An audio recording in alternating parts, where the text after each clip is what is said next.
Episode 1. I am in a very serious relationship. And not in the typical way. There is no girl, there's no boy, for sure. But I'm in a very, very serious relationship, and it's one that I've been in for about 6 months. And that relationship isn't even with the person.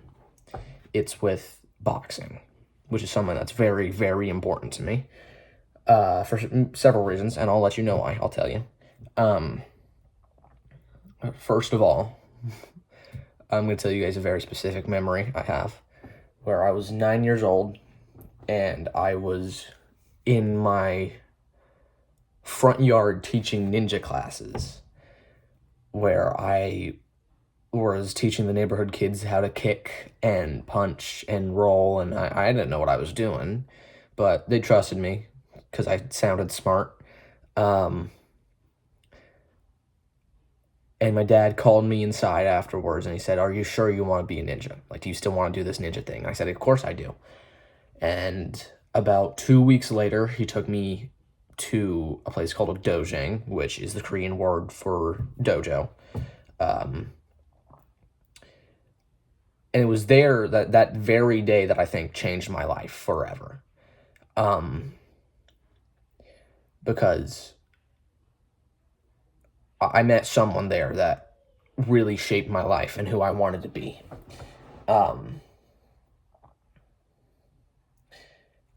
My master, I'm going to say his name because it's a very stereotypical name. There's probably millions of people with that name, so you're not going to be able to find him, I don't think. My Master Kim.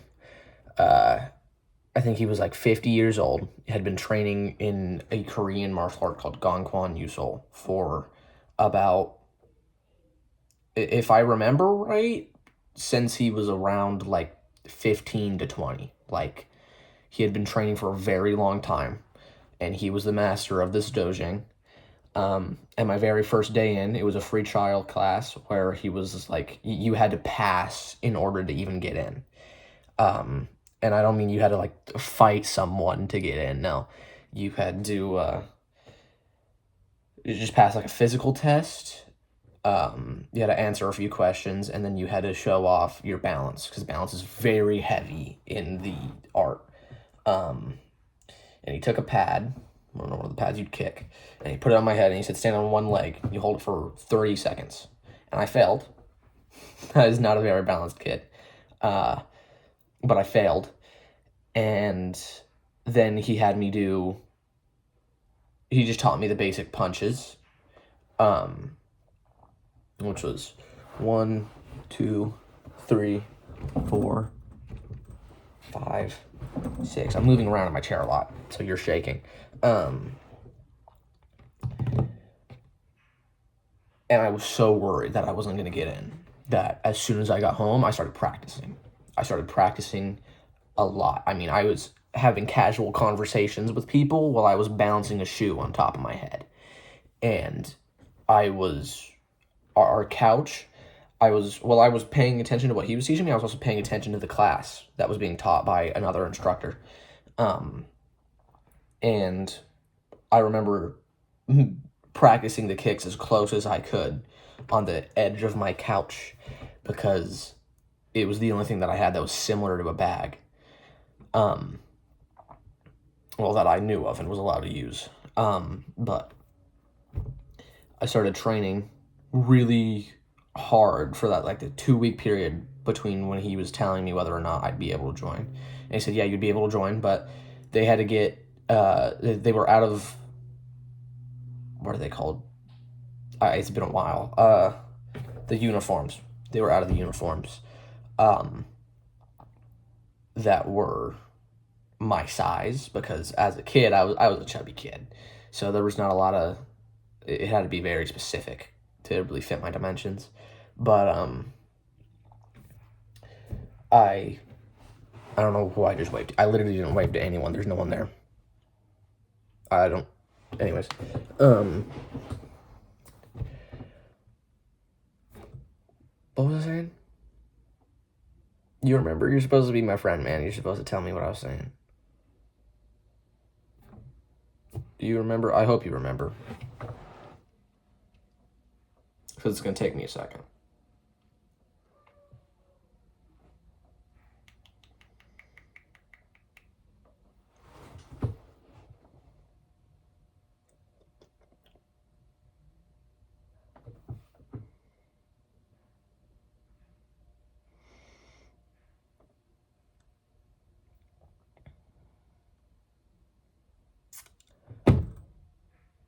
Why did I completely forget? Right. The size of the uniform. It took about another 2 weeks to get the uniform, and then I could start. And as I trained, it wasn't exactly the art that kept me there. Sure, it was fun to do the mixed martial arts part of it, but it wasn't that kept me there. It wasn't even the other people that I was training with that kept me there. It was Master Kim. Because for me, like, he was the epitome of a man, like what a man should be. He's very kind, very, he seemed very intellectual, very wise to me. I think he seemed that way to everyone. I shouldn't be saying to me. That's not my own personal observation. I mean, he's very wise, very wise. And in a way, he immediately became a role model for me. And I think I trained straight up. Made my way through all the belts. And then when I was around 11, my family kind of hit a rough patch financially. And we were like, we're going to have to quit. We can't keep paying for it. And he told us, you can come for free. And I remember having a conversation with my mom where she was like, he's paying for you to go, and you're not even taking advantage of that.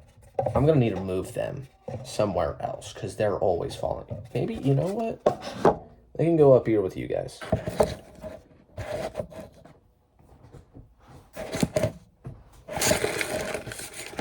Cough medicine right there. There we go. Now they're out the way.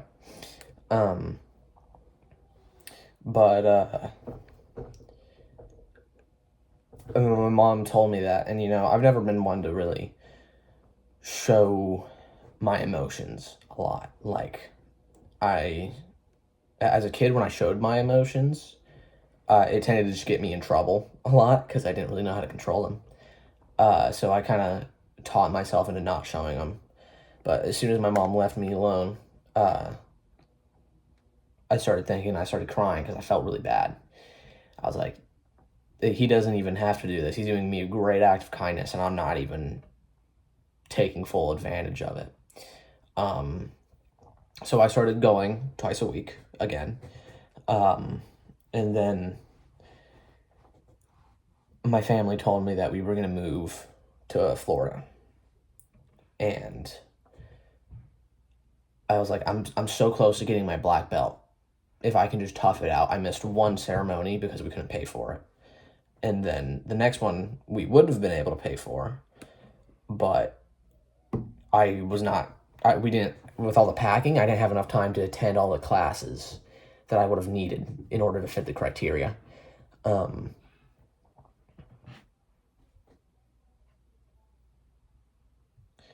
And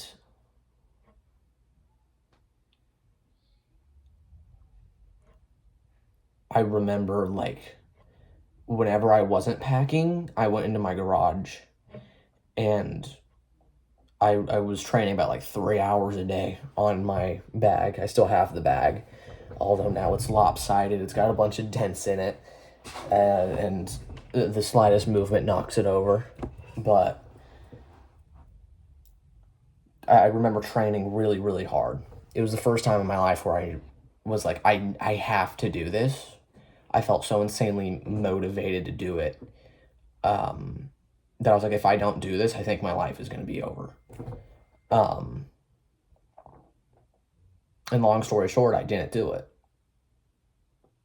I could not make any of the ceremonies. And the last time I went, maybe not the last time, but one of the last times I went, after class, Master Kimmy came up to me and he put his hand on my shoulder and he said, he said, you won't ever be like officially noticed as a black belt.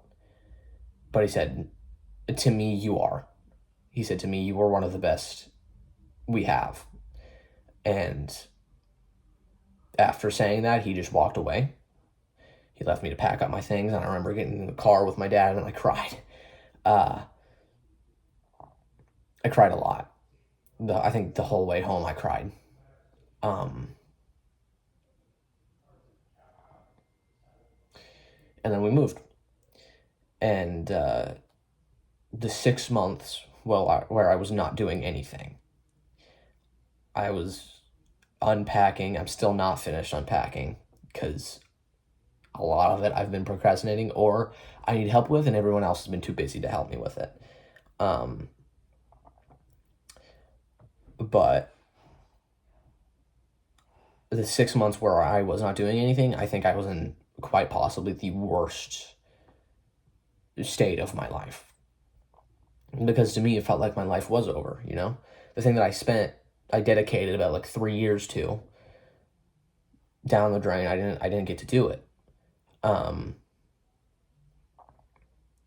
I begged my dad for those 6 months, take me somewhere. Just let me go somewhere to test and see, hey, would I want to do this? And at first it was going to be wrestling. At first I was like, I want to do wrestling. Because I was good at it. In the mixed martial arts, it was where I shone.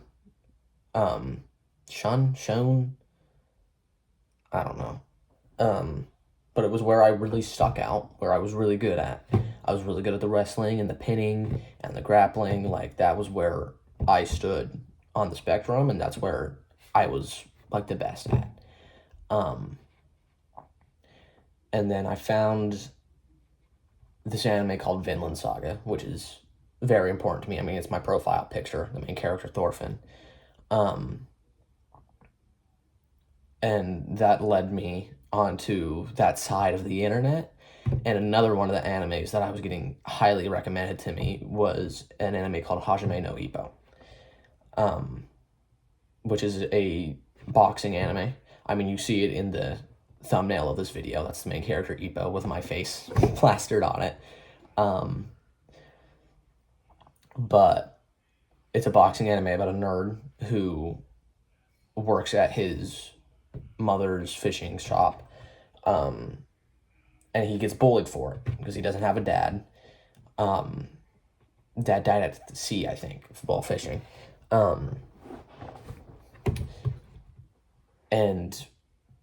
But probably the greatest boxer in the series finds him after being bullied, or kind of in the middle of being bullied. And again, this is another one of the characters that I feel like I look up to a lot. His name is Takamura. And rather than beating the bullies,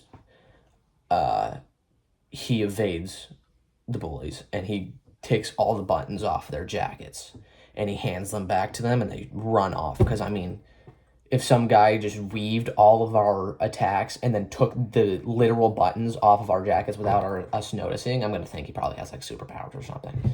Which they don't in the series. They don't have superpowers. But Ippo faints, I think. And then he wakes up in the boxing gym, because that's where Takamura took him. My dad's blending a smoothie downstairs. But he takes him there, and he wakes up, and he's being cared for by Takamura, kind of by just the gym. And he wakes up and he sees all these people training, and he goes, this is amazing. And he goes, I want to be a boxer in his mind. He kind of starts following Takamura around a little bit, bumps into him again. And he says, I want to be a boxer. And Takamura's like, you can't be a boxer. You're a little weakling. You're a bullied nerd. This is not a place where someone like you can survive so easily. It's going to be hard. And Ippo responds, but this is a really well thought out decision. I really want to box.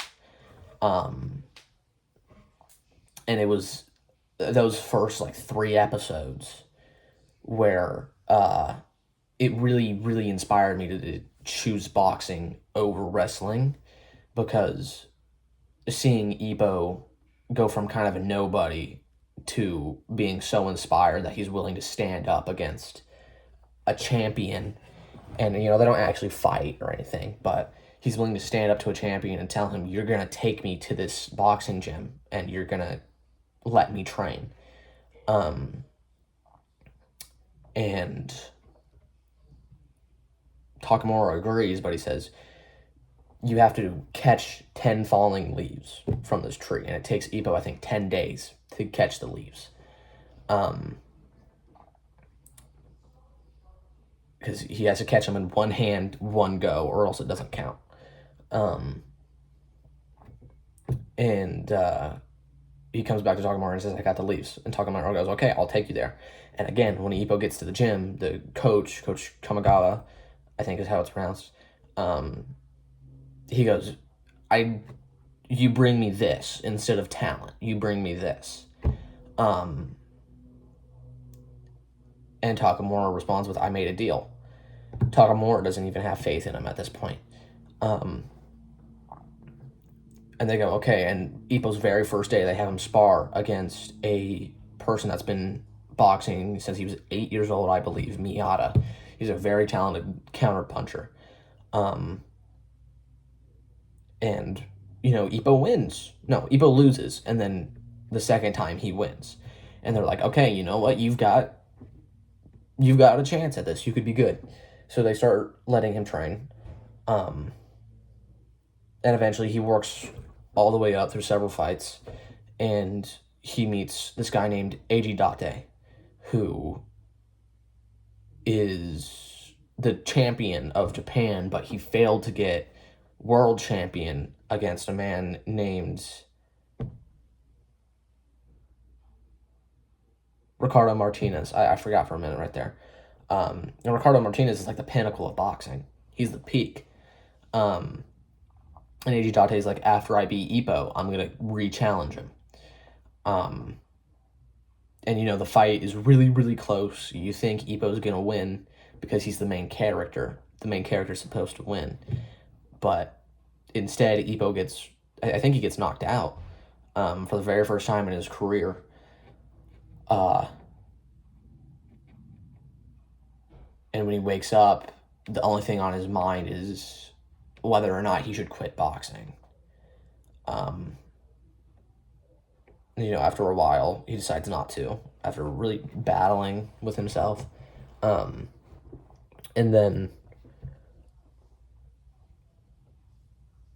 Mr. Date goes to fight Martinez, and he gets the brakes beaten off of him. Like, I think it's round 4 that he gets beaten in. But Martinez, he's like, you're the best boxer I've ever had to fight. Like, he's like, you're the best. I'm going to remember your name forever. Whenever anyone asks me, it's you. You're the strongest I've ever fought. And again, that to me, that was when it was solidified in my brain. Like, I am a boxer. Because the amount of respect that people have for just each other, the best boxers, the best boxers, the amount of respect that they have just for each other is because they've all put in the work to get to where they are.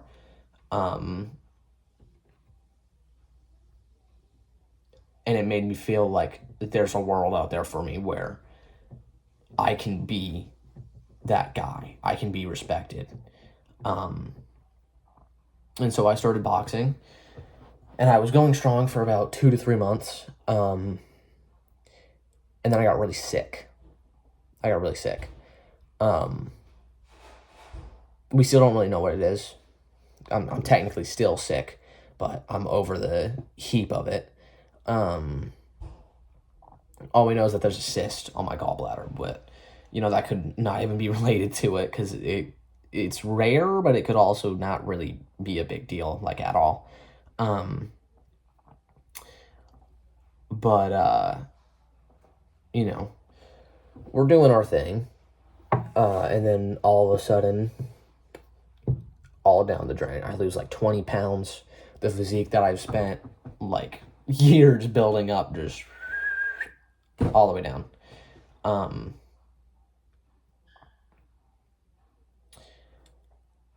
But I mean, after that, like, it was all sunshine and rainbows, After that, now I'm going back and I'm doing good. Like, I feel like I'm a recognized person in the gym. I try to be nice to people there. I try to make sure, like, hey, what's your name? I try to make connections.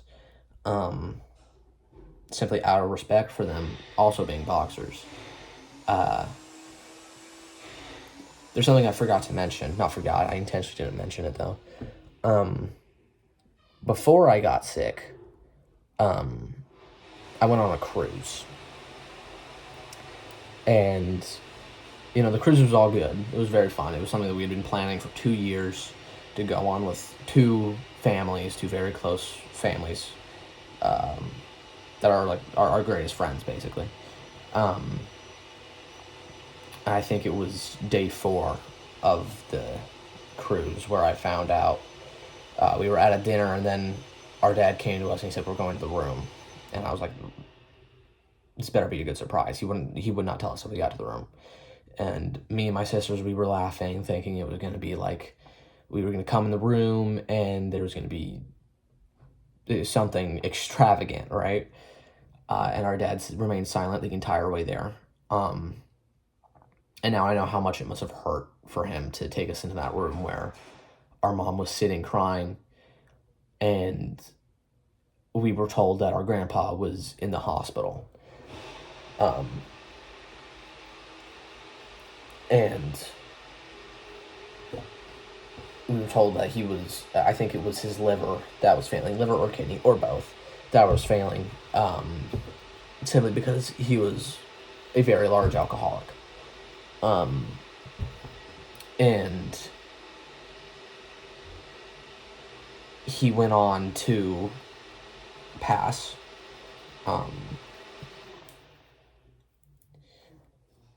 But in between that time, I remember, while everyone else around me was crying, I was sitting on the edge of the bed and I was just there. And in a way, I felt weak for not being able to have the emotions. But I also felt, like, in that moment, I don't even know. Like, I don't have the words to put it into. And after my dad cared for everyone else, he came to me and he said, are you all right? And I said, yeah. And he's like, do you want to talk? And I was like, yeah. And we went out to the deck. And I told him that I was going to become a champion in boxing. And I was like, I'm going to train so hard, and he's going to see me fight before he goes, if he goes. At the time, obviously I couldn't tell the future. And as soon as we got back from the cruise, I went to the gym. I told my coach, I was like, I need a fight. Or not, I need a fight. I said, how do I get my hands on a fight? Like, how do I get that opportunity? And he said, first you have to spar. And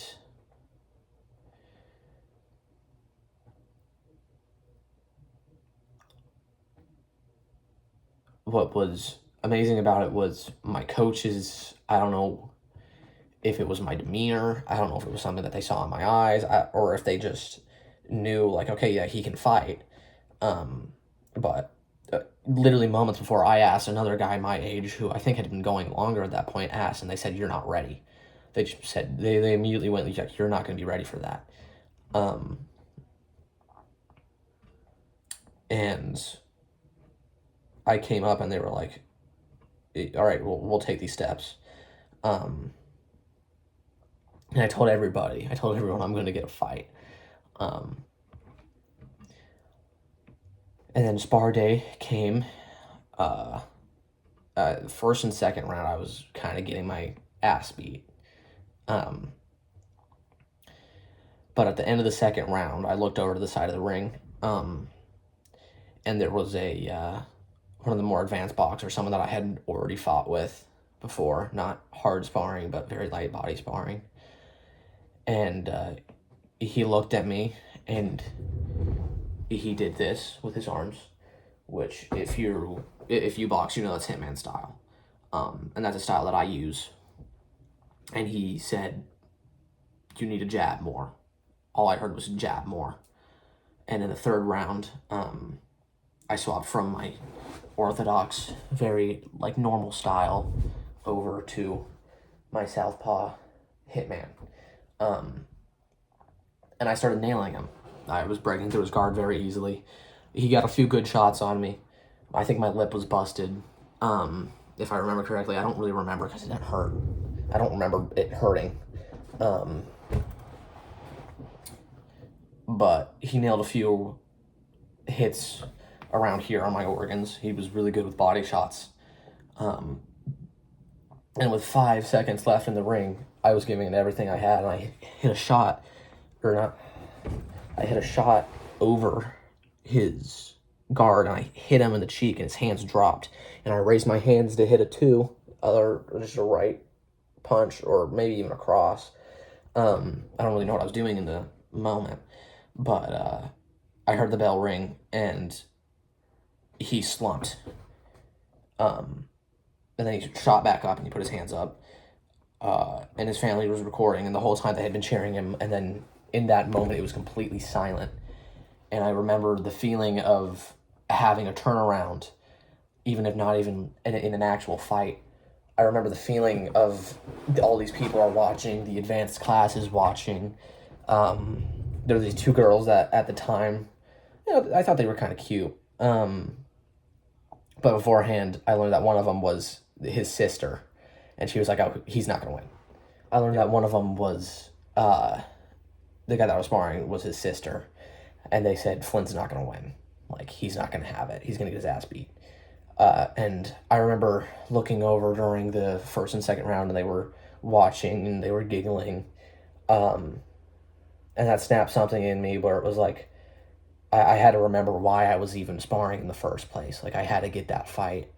But it also snapped something inside of me where I was like, if you want something to laugh at, it's not going to be me. And that's when all the different combinations came into play, and I was like, all right, I'm going to fight this guy. Nothing against him, obviously. I mean, he's a great boxer. It was a great learning experience, I think, for both of us. But it was in that moment where I was like, okay, I'm winning. And I don't think I would have won if it was an actual fight. Like, I think it still would have gone to him via points. But if the round was 5 seconds longer, or if I managed to pull off the hook 5 seconds earlier, I think I would have knocked him down or knocked him out in an actual fight without headgear. But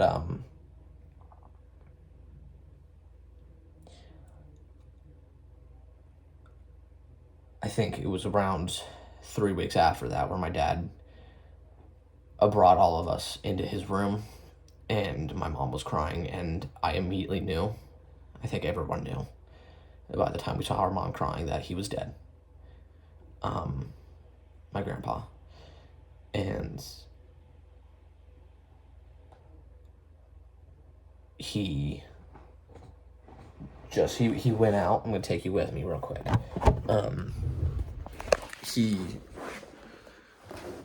He was gone, and I kind of gave up on the boxing thing for a little bit, because it was like, I don't need this fight anymore. It's not like I have anyone to show it to, right? But afterwards, I remember coming into my room, and it was the first time I had cried in a very long time, because I took this out, and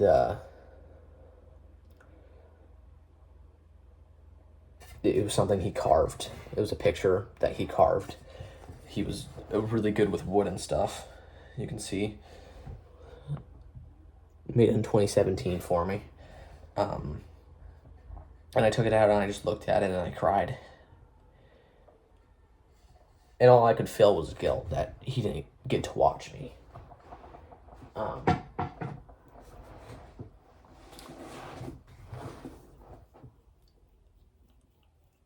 But after, say, 2 days of moping in my sorrow, I realized he's not really gone. Like, I don't really care what you believe in, but my family, we believe, you know, in the other video I said we're Christian, so I do believe, you know, that we all go to heaven. Not all, but the believers. But we also believe that there are certain times where their spirit is around you and they're helping you. And I remember first time going back to boxing, in the car, I was telling myself that I was going to hurt someone tonight. That I was going to let it out on someone. And a red cardinal flew past our car while we were driving. And the red cardinal was my Gramps' bird. Like, whenever we see a red cardinal, it's like, that's Gramps. And it snapped me out of that trance where I was like, I'm not going to hurt anybody. And it was that moment that kind of gave me, like, a very specific philosophy that I think I might be the only person that has a very specific philosophy when it comes to boxing. And it's like, whenever I'm in the ring, I'm going to give it everything that I have. Every single thing. And that's not something that's extraordinary. A lot of boxers are like, every time I'm in the ring, I'm going to give it everything I have. But for me, it's I'm going to give it everything I have with every step and every punch and every head movement, every roll, every slip. I'm going to give it everything that I have, and I'm going to show my love for boxing in everything that I do when I'm at the gym.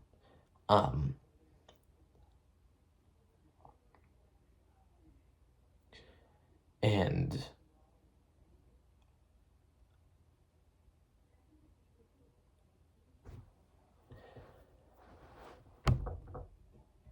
I don't even remember what happened that night. I don't remember what happened at the gym. I think it was just a normal, everyday occurrence at the gym.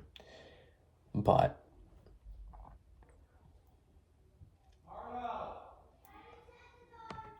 family yelling downstairs. I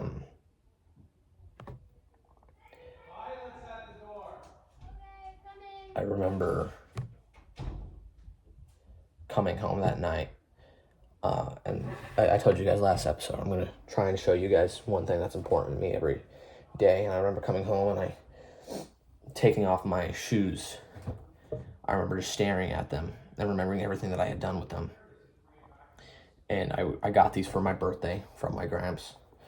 Before I was even doing boxing, before we even moved to Florida, because I said I wanted boxing shoes so that I would have ankle support while I was training in the garage.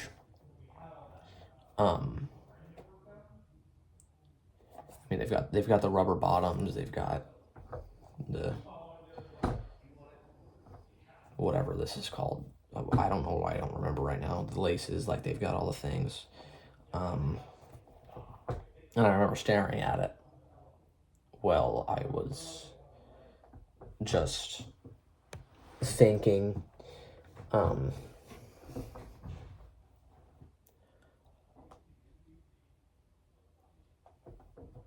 and then I told myself, like, I'm going to be champion. Not told myself, but reaffirmed myself, like, I'm going to be the champion.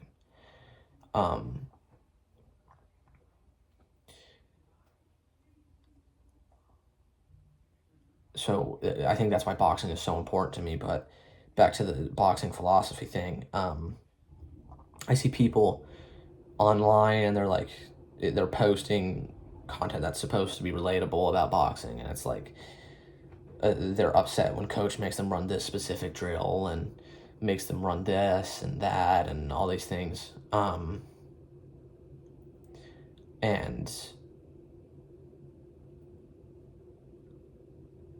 to me, I've never understood that. To me, I've never understood complaining about training, because if you're going to complain about training, why are you even there? Why are you there to train? I don't get it. I think if someone doesn't enjoy boxing, they shouldn't be in a boxing gym, and that applies to everything about boxing. And I'm not saying you can't have your least favorite drill, right? Like, I'm not saying that. But if you're going to be there and you're going to complain, I don't see why you would be there. And, like, there's been times where, like, I'm at the gym, and before class, I'm warming up, and I'm hearing people complaining about, like, their last class, or complaining about what we're going to do today. And to me, like, in those moments, I get kind of a feeling of superiority, which is a bad thing. But I also get very confused as to why they're there. Like, literally, last time I went on Thursday, before class even started, I heard 2 kids from the advanced class that they were complaining about the fact that they had to clean up the gym. And I'm like, are you that unaware? Like, do you lack that much self-awareness to realize, like, I should probably be cleaning up after myself and taking care of the gym that I love? Like, to me, I'm like, I don't get why you wouldn't.